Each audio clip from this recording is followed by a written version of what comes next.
Welcome to ABC campus. आज हम business law के स्प्रिंग 2022 की अटेम्प्ट के पास्ट एग्जाम में से एमसीक्यूज को डिस्कस कर रहे हैं। तो पहला क्वेश्चन है कि Florine and sons is a partnership firm in which Ali, Abid and Arif are partners.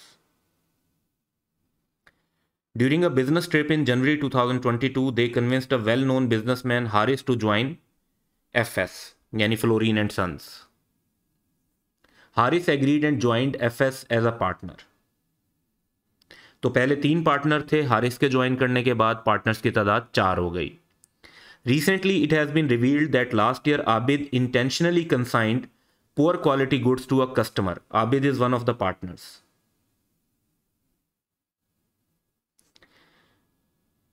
To a customer while sending consignment on behalf of FS. यानी फर्म लायबल होगी। Due to which the customer suffered a huge loss. Customer को नुकसान हुआ, जाहिर बात है customer को जब नुकसान हुआ तो कस्टमर उसकी कंपनसेशन क्लेम करेगा। Will Haris be liable to the customer for wrongful act of Abid. तो हारिस तो बाद में पार्टनर बना है, वो पार्टनर बना है अभी इन जनवरी 2022, और जो कंसाइनमेंट दी गई थी वो दी गई थी लास्ट ईयर। तो इसमें 2 कॉन्सेप्ट हैं। एक तो कॉन्सेप्ट ये है कि जहां पर बात होती है कि एक नया पार्टनर जब ज्वाइन करता है तो उससे जो पहले के डेट्स होते हैं उसके लिए उसकी लायबिलिटी नहीं होती। ये बात सेक्शन 31 में मेंशन है। इसके अलावा सेक्शन 25 में ये बात मेंशन है कि जॉइंट एंड सेवरल लायबिलिटी किसी भी पार्टनर की तब अराइज होती है जब वो पार्टनर हो, while he was a partner. अब क्योंकि यहाँ पर हम देख रहे हैं कि हारिस जो है वो जो ये एक्ट था आबिद का, इवन इफ हम यहाँ पे कह लेते हैं कि जी फर्म इज़ लायबल, तो ये एक्ट तब किया गया है, उस बात से पहले किया गया है, उस पॉइंट से पहले किया गया है जब हारिस पार्टनर बना। सो यहाँ पर लायबिलिटी नहीं होगी।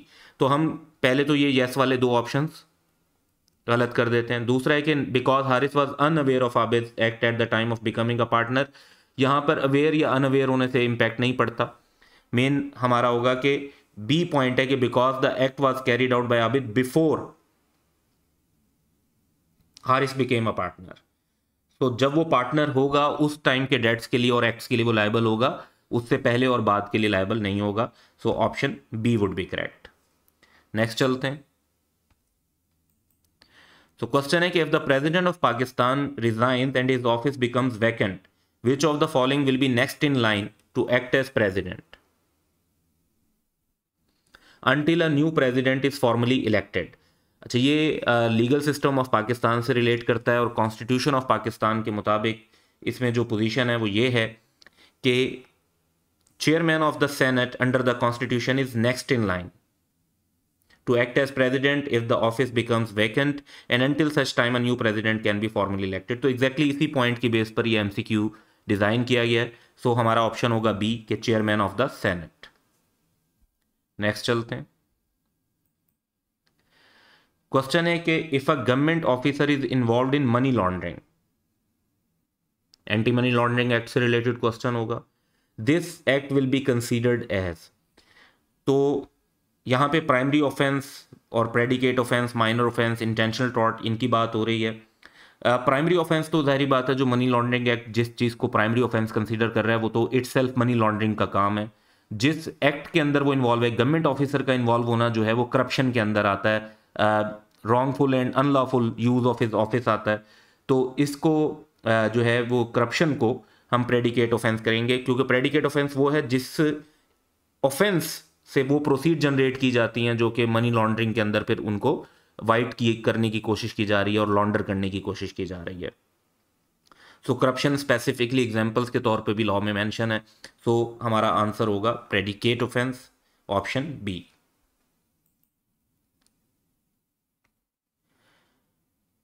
क्वेश्चन 4 है कि Waqar draws a bill of exchange on Dawood which states Dawood please pay ₹900,000 to Afsha only. The bill of exchange drawn by Waqar is. अब इसमें पहला पॉइंट है कि वैलिड निगोशिएबल इंस्ट्रूमेंट है because pay name is clearly mention. तो in my opinion this is correct. दूसरा है कि invalid negotiable instrument because it contains N order to पे। बिल ऑफ एक्सचेंज तो होता ही ऑर्डर ऑफ पे, ऑर्डर टू पे है, तो उसमें तो कोई मसले वाली बात नहीं है। तो ऑप्शन बी तो नहीं होगा ठीक। सी है कि not a negotiable instrument since it restrict payment to Afsha only. अब निगोशिएबल का लफ्जी मतलब ये है कि एक चीज़ जो ट्रांसफरेबल हो, और इंस्ट्रूमेंट का मतलब होता है कि एक रिटर्न लीगल डॉक्यूमेंट। तो अगर हम literal meaning of negotiable instruments पर जाएं तो ऑप्शन सी भी ठीक हो सकता है। अब डी है कि a valid negotiable instrument because it contains a request to pay. इसमें रिक्वेस्ट टू पे नहीं है। जहां पे रिक्वेस्ट टू पे हो वो तो वैसे ही ऑर्डर टू पे नहीं होगा, तो वो बिल ऑफ एक्सचेंज नहीं बन सकता। अब इसमें सिचुएशन ये है कि अगर हम पर्सपेक्टिव देखते हैं तो सेक्शन 5 और सेक्शन 13 के मुताबिक सेक्शन 5 में बिल ऑफ एक्सचेंज की डेफिनेशन गिवन है, जिसमें यह बताया हुआ है कि आप जो पे करते हैं, डायरेक्ट कर रहे होते हैं certain sum of money only to और to the order of a certain person को कर रहे होते हैं। तो यहाँ से पता चलता है कि ओनली के साथ बिल ऑफ एक्सचेंज इशू हो सकता है। और जो लॉ में निगोशिएबल इंस्ट्रूमेंट की डेफिनेशन है, एक तो लिटरल डेफिनेशन है ना कि वर्ड निगोशिएबल का मतलब ये है, वर्ड इंस्ट्रूमेंट का मतलब ये है। लॉ में निगोशिएबल इंस्ट्रूमेंट की डेफिनेशन ये है कि promissory note, bill of exchange और चेक, ये निगोशिएबल इंस्ट्रूमेंट्स हैं। तो अगर एक चीज़ ओनली टू पे बिल ऑफ एक्सचेंज हो सकता है तो वो निगोशिएबल इंस्ट्रूमेंट भी हो सकता है। तो इस हिसाब से जो मेरी तरफ से सजेस्टेड आंसर है वो है ऑप्शन ए। लेकिन यहाँ पर ये क्लैरिटी बड़ी ज़रूरी है कि आई कैप ने जो अपने सजेस्टेड आंसर दिए हैं उसमें उन्होंने ऑप्शन सी को करेक्ट कंसीडर किया है।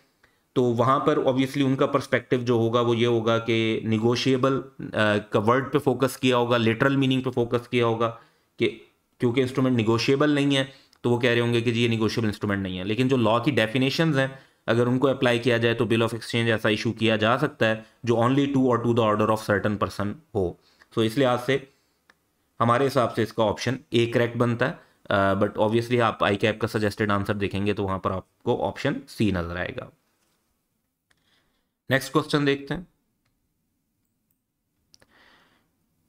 क्वेश्चन 5 है कि Maria borrowed ₹500,000 from Aamir and promise to repay on 5 January 2022.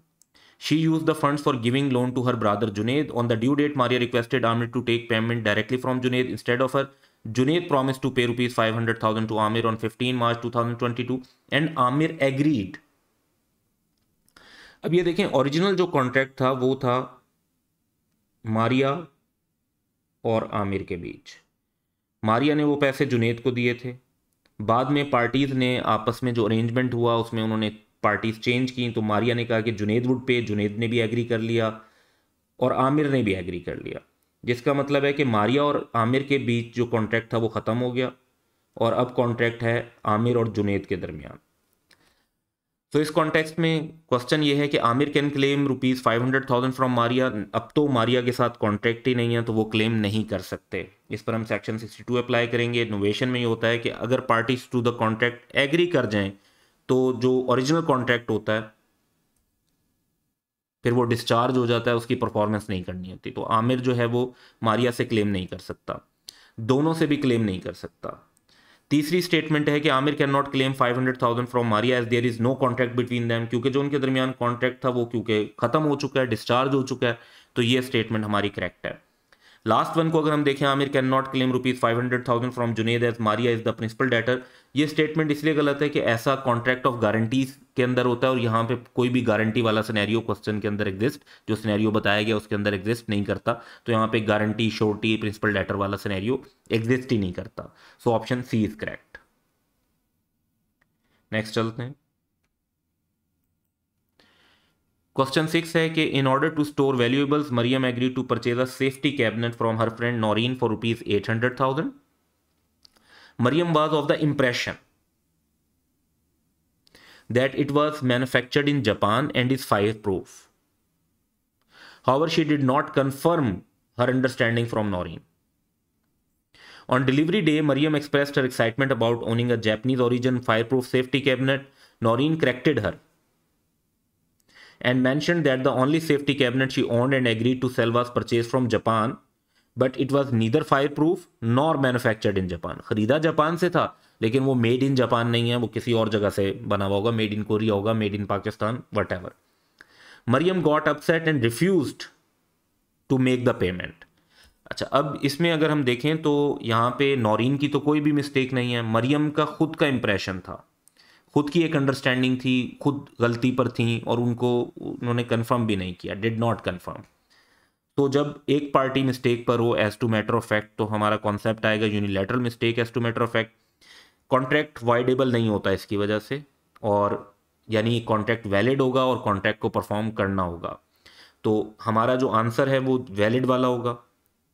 Voidable और वाइड तो हम गलत कर देंगे। तो कॉन्ट्रैक्ट वैलिड है on account of unilateral mistake regarding quality of subject matter. अब वो किसी भी मैटर ऑफ फैक्ट पर हो including quality of subject matter, तो यूनिलैटरल मिस्टेक की वजह से कॉन्ट्रैक्ट की जो है ना वैलिडिटी पे कोई फर्क नहीं पड़ता, it remains valid. So option A is correct.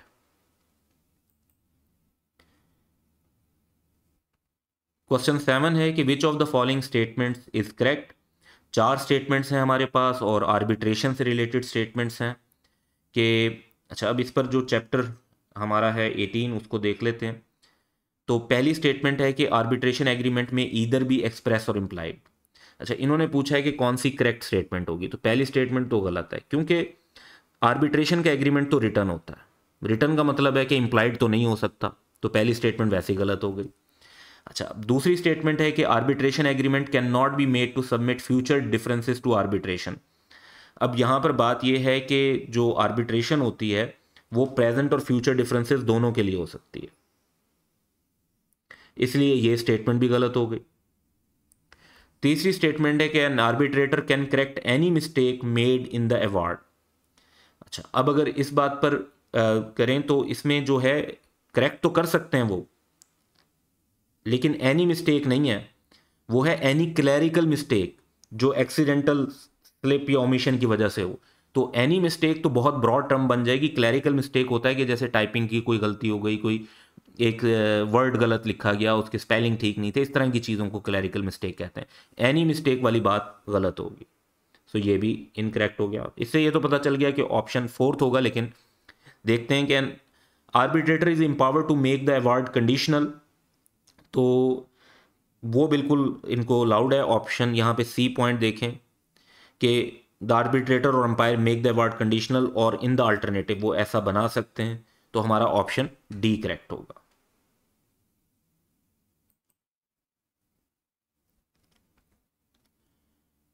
Question 8 है कि Zakir sent a letter to Rahman offering him to sell his sports bike for ₹50,000. It was mentioned in the letter that if Rahman would not send a reply within 1 week the offer shall be presume to be accepted. ऐसी condition तो नहीं लगाई जा सकती कि silence को जो है वो एक्सेप्टेंस नहीं कंसीडर किया जा सकता। Rahman was thrilled to purchase the bike at this price and therefore did not reply within the stipulated time, तो उसने रिप्लाई नहीं किया। तो कौन सी स्टेटमेंट करेक्ट होगी? तो ऑफर एंड एक्सेप्टेंस से रिलेटेड जब इस बात को देखते हैं कि क्या कम्युनिकेशन ऑफ एक्सेप्टेंस साइलेंस के साथ हो सकती है, तो उसमें कॉन्सेप्ट हमारा सेक्शन 3 के मुताबिक ये है कि कम्युनिकेशन ऑफ एक्सेप्टेंस तब होती है जब कोई एक्ट और ओमिशन हो पार्टी का जो उसको एक्सेप्टेंस को कम्युनिकेट कर रही हो और जिसका इफेक्ट ऑफ कम्युनिकेटिंग हो। Proposal is not considered accepted if the offeree remains silent. कुछ ना करने को जो है वो नेगेटिव कन्फर्मेशन को जो है वो एक्सेप्टेंस कंसीडर नहीं किया जा सकता। ये लॉ के अंदर क्लियरली मेंशन भी है। अपार्ट फ्रॉम दैट बहुत सारे केस लॉस के अंदर कोर्ट्स भी ये डिसीजन कर चुके हैं कि साइलेंस जो है उसको एक्सेप्टेंस कंसीडर नहीं किया जाएगा। सो पहली स्टेटमेंट है कि रहमान का कंडक्ट इंप्लाइड एक्सेप्टेंस शो कर रहा है। नहीं, इंप्लाइड एक्सेप्टेंस में भी कोई ना कोई कंडक्ट या एक्ट होता है। Contract is valid because Rahman satisfied all the conditions of offer. एक ये कंडीशन जो है ना साइलेंस वाली, ये तो ऑफर में इंक्लूड ही नहीं की जा सकती। Contract is not valid because the offer must be unconditional. Offer conditional हो सकती है, ये स्टेटमेंट गलत है। ये वाली साइलेंस वाली कंडीशन नहीं हो सकती, बाकी कंडीशंस ऑफर में हो सकती हैं। एक्सेप्टेंस को अनकंडीशनल होना चाहिए। और डी ऑप्शन है कि Rahman silence can not be considered as acceptance, जो कि यहां पर भी हमने डिस्कस किया हुआ है। So option D is correct. Question 9 है कि Faria was operating a home based salon in her flat. The salon was well known and famous for modern hair styling trends. Alia, certified hairdresser, opened her own salon in the same building and offered to give rupees 700,000 to Faria if she stops providing salon services in the same building. Faria accepted the offer and Alia paid the amount. Subsequently, Alia discovered that Faria never stopped providing salon services as agreed. Which of the following statement is correct? तो ये agreement in restraint of trade से related आ जाएगा, जिसमें basic rule तो ये है कि agreement in restraint of trade जो हैं वो क्या होते हैं, वो वॉइड होते हैं। अच्छा, इसकी एक एक्सेप्शन भी होती है और वो एक्सेप्शन होती है सेल ऑफ गुडविल।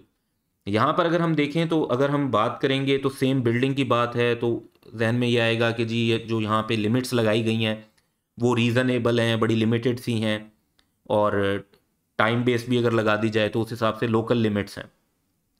लेकिन ये सेल ऑफ गुडविल ही नहीं है। सेल ऑफ गुडविल तब होती है जब आप एक बिजनेस बेच रहे होते हैं, उसका नाम बेच रहे होते हैं। यहाँ पर कोई बिजनेस का सेल तो हो ही नहीं रही थी, तो ये सेल ऑफ गुडविल वाला सिनेरियो ही नहीं है। सेल ऑफ गुडविल वाला सिनेरियो तब अप्लाई होता अगर बिजनेस जो है ना ट्रांसफर हो रहा होता, सेल हो रहा होता, गुडविल सेल हो रही होती, फिर उसमें देखते कि लिमिट्स रीजनेबल हैं या नहीं है। तो जस्ट लिमिट्स के रीजनेबल होने से और जिसमें सेल ऑफ गुडविल इन्वॉल्व ही नहीं है तो एक्सेप्शन का रूल अप्लाई नहीं होगा। इसलिए जो है यहाँ पर हम देखें तो ये एग्रीमेंट जो हुआ था उनके दरमियान वो वाइड है और इसको इन्फोर्स नहीं करवाया जा सकता। तो परफॉर्मेंस आलिया जो है वो फरिया से डिमांड नहीं कर सकते। सो ऑप्शंस देखते हैं। Alia can sue Faria for fraud and force her to stop providing salon services, तो ये तो अप्लाई नहीं होगा। Alia can claim damages, that's not true. Alia can not demand performance from Faria as the agreement was wide.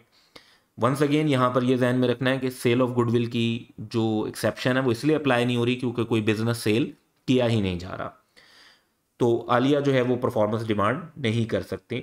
और जो आखिरी पॉइंट है कि there was no penalty clause, तो ऐसा इशू नहीं है। डैमेजेस तो आपके क्लेम हो सकते हैं चाहे आपके एग्रीमेंट में पेनल्टी क्लास हो या ना हो। So option C is correct. Question 10 देखते हैं। Which of the following statement is correct in context of minor admitted to the benefits of partnership.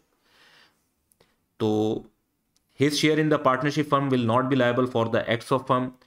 तो ये तो लाइबिलिटी तो होती है, उसके शेयर की लाइबिलिटी होती है, पर्सनल लाइबिलिटी नहीं होती। ये स्टेटमेंट गलत है। He can have such right on partnership property as may be agreed upon. बिल्कुल, उसके दो ही तो मेन राइट्स होते हैं, एक ये कि share of property and profits होता है, और जो फाइनेंशियल स्टेटमेंट्स होती हैं उनको वो इंस्पेक्ट या कॉपी कर सकते हैं। सो ये ऑप्शन बी जो है ये करेक्ट आंसर है। सी को भी डिस्कस करते हैं। He can not inspect accounts of the partnership firm. He can inspect books of accounts नहीं, लेकिन अकाउंट्स को तो कर सकते हैं, तो ये पॉइंट यहां पर आ गया। और लास्ट वन है he shall be personally liable. Personally liable नहीं होंगे, उनका शेयर लायबल होगा। सो ऑप्शन बी जो है वो सिर्फ एक करेक्ट स्टेटमेंट है, बाकी सब में गलत है। फर्स्ट स्टेटमेंट में नॉट का वर्ड ना होता तो वो भी करेक्ट हो जाती, तो लेकिन उसमें नॉट का वर्ड जो है वो उसको इनकरेक्ट कर रहा है। So option B is our answer. So question 11 है कि promises which form the consideration for each other are. तो डेफिनेशंस को जब हम देखें कॉन्ट्रैक्ट एक्ट में तो सेक्शन 2 में एफ क्लास जो है इंटरप्रिटेशन क्लास, उसमें मेंशन है कि promises which form the consideration और part of consideration for each other are called reciprocal promises. So option C हमारा करेक्ट होगा। क्वेश्चन 12 देखते हैं। On 28 February 2022 Fahad offered to sell his vintage car to Rafe for rupees 2 million. Subsequently, Fahad died on 2 March 2022. Rafe was not aware of the Fahad's death. तो offeror की जो है वो death हो गई है और ऑफरी को डेथ के बारे में नहीं पता। And send acceptance to Fahad on 7 March. अब डेथ हुई है 2 मार्च को, 7 मार्च को जो है एक्सेप्टेंस भेजी गई है। तो क्या ये एक्सेप्टेंस वैलिड होगी? तो इसका आंसर है कि डेथ के बाद वैसे तो एक्सेप्टेंस वैलिड नहीं होती, लेकिन इसमें जो ऑफरी के लिए देखा जाता है वो ये देखा जाता है कि उसको डेथ की इंफॉर्मेशन कब मिली थी। जब उसकी नॉलेज में आई थी उसके बाद वो एक्सेप्ट नहीं कर सकता, नॉलेज में आने से पहले वो एक्सेप्ट कर सकता है। सो रेलिवेंट रूल को अगर हम देखते हैं, सो अ प्रपोजल में be revoked in following ways, जिसमें लॉ में मेंशन है कि बाय द डेथ और insanity of the proposer if the fact of his death और insanity comes to the knowledge of the acceptor before acceptance. तो यहां पर हम क्लियरली देख रहे हैं कि फाद ने जब एक्सेप्टेंस की तो उनको नॉलेज नहीं थी। इसका मतलब है कि यहाँ पे जो है ऑफर रिवोक नहीं होगी, प्रपोजल रिवोक नहीं होगा और एक्सेप्टेंस जो है वो वैलिड होगी। और क्योंकि ये पर्सनल नेचर का कॉन्ट्रैक्ट नहीं है, विंटेज कार सिंपली डिलीवर करनी है, तो लीगल रिप्रेजेंटेटिव को ये कॉन्ट्रैक्ट परफॉर्म करना पड़ेगा। सो पहला जो है कि ऑफर रिवोक हो गई थी, ये बात तो गलत है। Fahad legal representative are bound to sell the car to Rafay, that is correct. Contract is voidable at the option of Fahad legal representative, तो ये बिल्कुल उसमें वाइडेबल नहीं है। एक जब प्रॉपर कॉन्ट्रैक्ट हो चुका है तो उसे परफॉर्म होना चाहिए। Fahad legal representative are not bound to sell the car to Rafay, they are bound.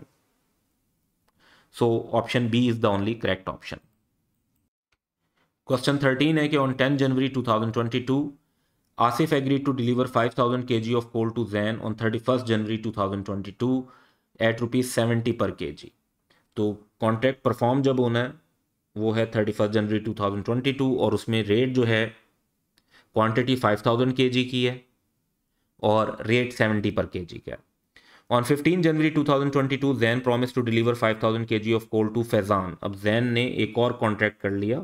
पहला कॉन्ट्रैक्ट देखें आसिफ और जैन के दरमियान है और दूसरा कॉन्ट्रैक्ट जैन और फैजान के दरमियान है और ये उसके पिछले कॉन्ट्रैक्ट के 10 दिन बाद परफॉर्म होना है और इसमें रेट 105 पर kg है। जाहिर बात है जैन इस तरीके से प्रॉफिट अर्न करेगा। Asif had no information about Jain agreement with Faizan. Asif को इसकी कोई नॉलेज नहीं थी। Asif fail to deliver on due date यानी कॉन्ट्रैक्ट की ब्रीच हो गई and Jain filed a suit against him on 28 February 2022 claiming damages. Determine the damages that Jain can recover from Asif if market price of coal at different date was as follows. अच्छा, पहली बात तो ये है कि यहाँ पर दो किस्म के हमारे डैमेजेस होते हैं। एक होते हैं ऑर्डिनरी डैमेजेस और एक होते हैं स्पेशल डैमेजेस। यहाँ पर स्पेशल डैमेजेस तो अप्लाई नहीं होंगे क्योंकि क्लियरली क्वेश्चन में बताया हुआ है कि आसिफ को इन्फॉर्मेशन नहीं थी। स्पेशल डैमेजेस सिर्फ तब क्लेम हो सकते हैं when the thing is in contemplation of the parties. यहाँ पर क्योंकि आसिफ की को उस एग्रीमेंट के बारे में इंफॉर्मेशन नहीं है तो स्पेशल डैमेजेस अप्लाई नहीं होंगे। ऑर्डिनरी डैमेजेस जो अप्लाई होंगे उसमें सिंपली जिस दिन कॉन्ट्रैक्ट परफॉर्म होना था उस दिन के मार्केट रेट को देखेंगे। तो कॉन्ट्रैक्ट परफॉर्म होना था 31 जनवरी 2022, तो इस दिन का जो रेट था उस हिसाब से हम अगर वैसे देखें जो एग्रीड प्राइस है दैट इज 70 पर kg। तो 5000 kg 70 रुपीज़ के हिसाब से 350,000 बनते हैं और जो एग्रीड प्राइस है हमारी 90 पर kg पे उस पर अमाउंट बनती है 450,000। यानी जब आसिफ ने डिलीवर नहीं किया होगा 31 जनवरी को तो अगर उस दिन पर जैन मार्केट से गुड्स लेता तो उसे 450,000 की मिलती। तो उसको कॉन्ट्रैक्ट की ब्रीच की वजह से जो नुकसान हुआ है वो 100,000 का हुआ है और ये 100,000 ही वो क्लेम कर सकता है। तो ऑप्शन ए हमारा आंसर होगा। क्वेश्चन 14 है कि on 20th February 2022 Saad agreed to provide 500 custom made shirt to Jalil for a match. Saad was unable to deliver the order on the agreed date due to fire incident in one of its factories. He sent the delivery to Jalil after the agreed date. अच्छा, match के लिए अगर shirts हैं तो इसका मतलब है time is essence of the contract. Match तो एक स्पेसिफिक डेट को होना होता है तो उसके बाद अगर वो परफॉर्म हो रहा है तो वो टाइम तो फिर प्रॉपर नहीं है। And requested him to accept the order as the shirts were customized and could not be sold in the market. Which of the following statement is correct. अच्छा, अब इसमें जहाँ पे कॉन्ट्रैक्ट फिक्स टाइम पे perform नहीं होता और time भी एसेंशियल हो, यहाँ पे हमें कैसे पता चला टाइम एसेंशियल है? क्योंकि एक मैच के लिए शर्ट्स बनवाई गई हैं तो मैच तो स्पेसिफिक डेट को ही होना होता है, उसके बाद वो शर्ट्स जो हैं वो उस मैच में तो नहीं पहनी जा सकती, वो तो ऑलरेडी हो चुका होगा, इसलिए time is essence of the contract. तो इस सिचुएशन में कॉन्ट्रैक्ट जो है वो वाइडेबल बन जाता है at the option of promisee. वो चाहे तो कॉन्ट्रैक्ट को रिसेंड कर सकता है और सू कर सकता है for breach caused by non performance. अच्छा, अब इसमें जो पहली बात है कि Jalil can accept the delivery as contract is voidable at his option. जी, वाइडेबल का मतलब यही है वो एक्सेप्ट भी कर सकता है और वो कैंसिल भी कर सकता है, तो वो बिल्कुल डिलीवरी एक्सेप्ट कर सकते हैं और वाइडेबल है उनके ऑप्शन पे contract. So option A is correct. अच्छा, बाकी में क्या मसला है? Jalil must accept the delivery, must वाली बात गलत है। वाइडेबल का मतलब है कि उनके पास ऑप्शन है, वो करें या ना करें। जलील कैन नॉट एक्सेप्ट और बाकी दोनों में कैन नॉट एक्सेप्ट लिखा हुआ है, तो he can accept, he can reject but he can also accept, दोनों ऑप्शंस उनके पास मौजूद हैं। तो ऑप्शन बी सी डी जो हैं ये ऑप्शंस को ख़त्म कर रहे हैं कि एक्सेप्ट और रिजेक्ट नहीं में से एक चीज़ होगी, जबकि ऑप्शन ए प्रॉपर है कि वाइडेबल है, एक्सेप्ट भी किया जा सकता है और रिजेक्ट भी किया जा सकता है। लास्ट एमसीक्यू की तरफ चलते हैं। Jamal told Rehan that he wants to spend his retired life in a peaceful area with green surroundings. Rehan offered to sell his ancestral home to Jamal, located in an area known for abandoned parks and peaceful atmosphere. On Jamal's query, Rehan told him that he is not aware of any planned commercial developments in the area, despite the fact that he knew from a reliable source that construction of a large intercity bus terminal was about to commence on the land opposite his ancestral home. जानते बूझते हुए भी उसके पास information थी, knowledge थी, और उसके बावजूद उसने दूसरी पार्टी को वो इनकरेक्ट इंफॉर्मेशन प्रोवाइड की ताकि उस पार्टी को इंड्यूस कर सके कि वो कॉन्ट्रैक्ट में एंटर हो। तो ये तो फ्रॉड की डेफिनेशन में आता है। तो क्वेश्चन क्या है कि can Rehan be held liable if Jamal purchases his ancestral home, और इसका आंसर है यस, क्योंकि यहाँ पे फ्रॉड इन्वॉल्व है। सो नो वाले ऑप्शन हम पहले ही गलत कर देते हैं। अच्छा, पहला है कि बी पार्ट जो है वो है कि Rehan has committed a fraud against Jamal, ये बिल्कुल फ्रॉड है। ये अगर पॉइंट हमने अगर इसमें देखना है तो हमारे पास पॉइंट ए है कि suggestion as a fact of that which is not true by one who does not believe it to be true. तो क्लियरली जो है रेहान को पता था कि भाई वहाँ पर एक रिलायबल सोर्स से पता था कि प्लान्ड कमर्शियल डेवलपमेंट जो है वो हो रही है जिसमें construction of intercity bus terminal बनना है, लेकिन उसने कहा कि जी उसको नहीं किसी भी इस चीज़ के बारे में पता। तो सजेस्ट उसने किया, हालांकि उसे पता था कि ये स्टेटमेंट ट्रू नहीं है, और इससे सारी बात उसने डिसीव भी किया दूसरी पार्टी को। तो option B would be correct. C option है कि yes there is fiduciary relationship between the contracting party. ये अनड्यू इन्फ्लुएंस की सिचुएशन में राइज होता और उसके दरमियान उसमें दोनों पार्टीज के दरमियान जो है कोई ना कोई रिलेशनशिप होना चाहिए था। तो यहाँ जो हम सिनेरियो देख रहे हैं जमाल और रेहान के बीच में कोई भी रिलेशनशिप आइडेंटिफाई नहीं किया गया सिनेरियो के अंदर। सो ऑप्शन सी जो है वो अप्लाई नहीं होता।